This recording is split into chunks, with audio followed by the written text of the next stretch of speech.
Phase 2 of the Dragonflight pre-patch is right around the corner, with Dragonflight Evokers coming along with it. With Evokers being the shiny new class introduced with this expansion, there are going to be a lot of people wondering just exactly what this class is. With this quick video, I hope to offer up a basic intro guide to the Devastation Evoker.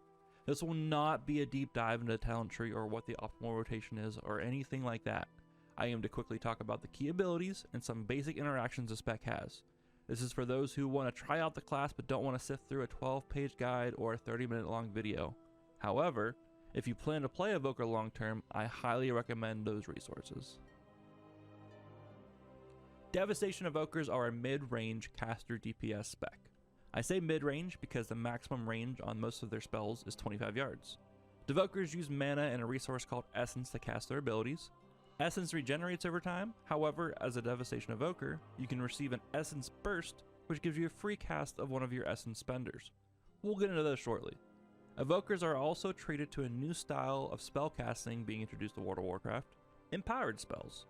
These are spells that have different cast rings based on how long you hold down the button, each rank modifying the spell in one way or another. With the Devastation Evoker and essentially all classes, you can break down their spells and abilities into 3 different categories. You have utility, you have damage, and you have cooldowns.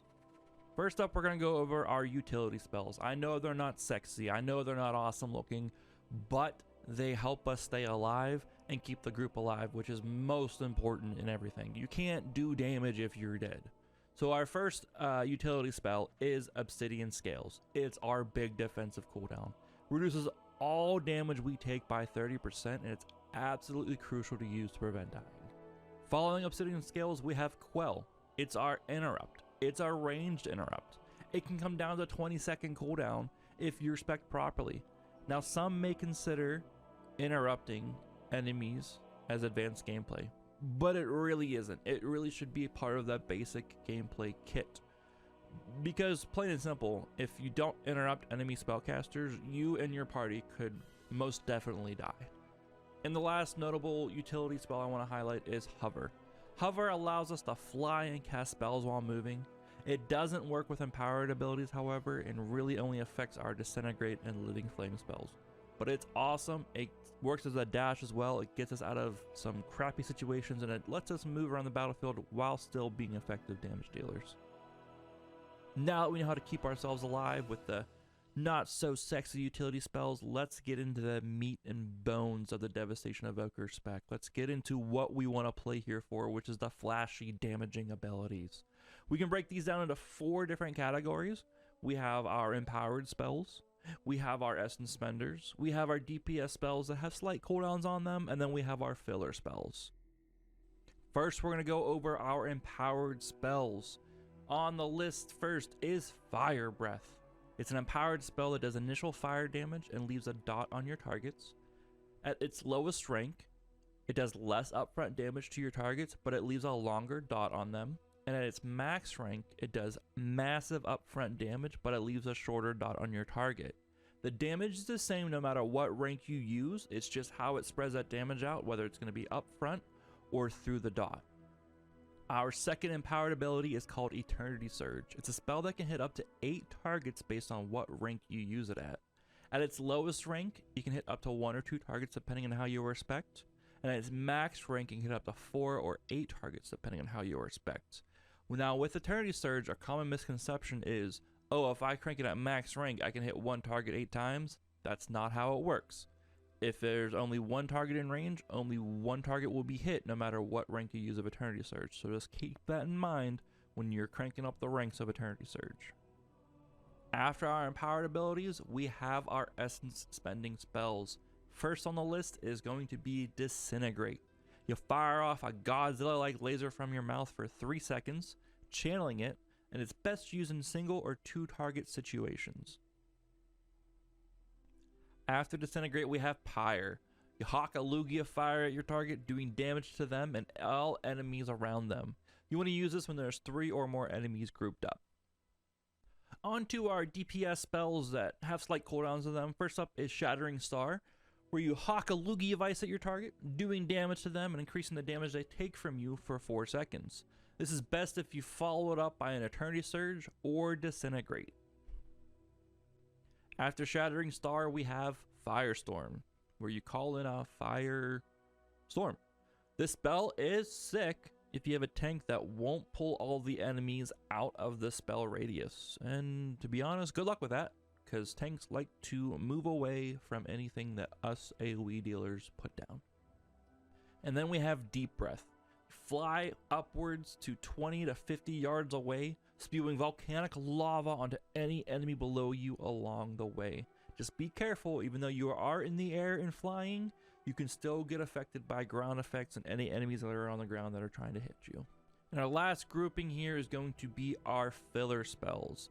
You want to use these spells when there's everything else on cooldown. First up is Azure Strike. It's an instant cast filler spell that strikes 2 or 3 enemies depending on how you respect. And you want to use this when there's 2 or more targets available to hit. And finally we have Living Flame. It's a multi-use filler spell, meaning we can do damage with it or heal with it. It's best used when only 1 enemy is up, or you have a burnout proc, or someone's gonna die and the healer needs some help. You just cast some Living Flame on some teammates to help out the healers, and it can go a long way with the success in your dungeons or raids or PvP or whatever content you're doing with your lives. Next up in our final category of spells and abilities are going to be cooldowns.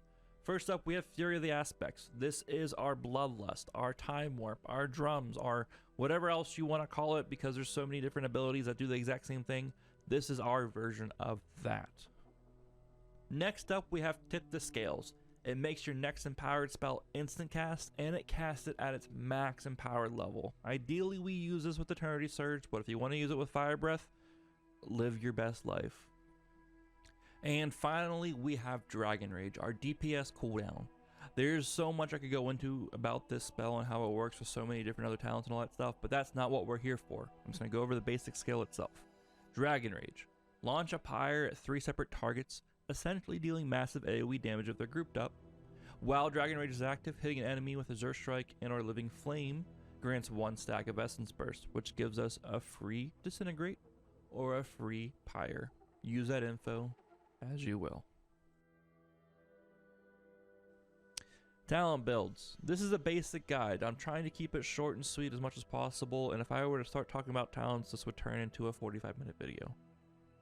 This build I have up here for you should yield a nice mix of single target and AoE damage at level 70, and should be useful in almost all different situations and content.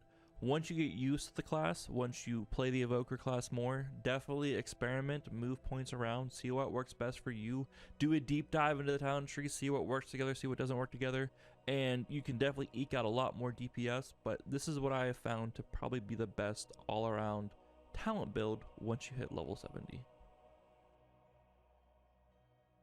When it comes to a rotation or priorities or anything like that, Devastation Evokers work more on a priority system. And how it essentially works is keep your empowered spells on cooldown, use your essence spenders when you can. Remember, keeping Disintegrate at 1 or 2 targets and Pyre at 3 or more targets. And then you want to use your filler spells with Living Flame and Azure Strike, using Living Flame at 1 target or using Azure Strike at 2+ targets. If you get a burnout proc, obviously you want to cast Living Flame, and always use that insta-cast as soon as possible. And there we have it, everyone. My down and dirty, as basic of a rundown as I could get of the Devastation Evoker. There's honestly so much to deep dive into and explain all the different interactions and nuances of it, but that's not what or who this video is for. This is for all of you out there who want to try the class without making a long-term decision. I hope you all enjoy the class, and more importantly enjoy Dragonflight when it finally launches on November 28th. I'll be streaming my experiences from a Devastation Evoker POV, including leveling, Mythic Plus, rating, and maybe even PvP once the expansion comes out. Check me out on Twitch, twitch.tv/TheFooNoob, or here on my YouTube channel, youtube.com/TheFooNoobTV, to catch all of my live content, and we'll see you guys in the Dragon Isles.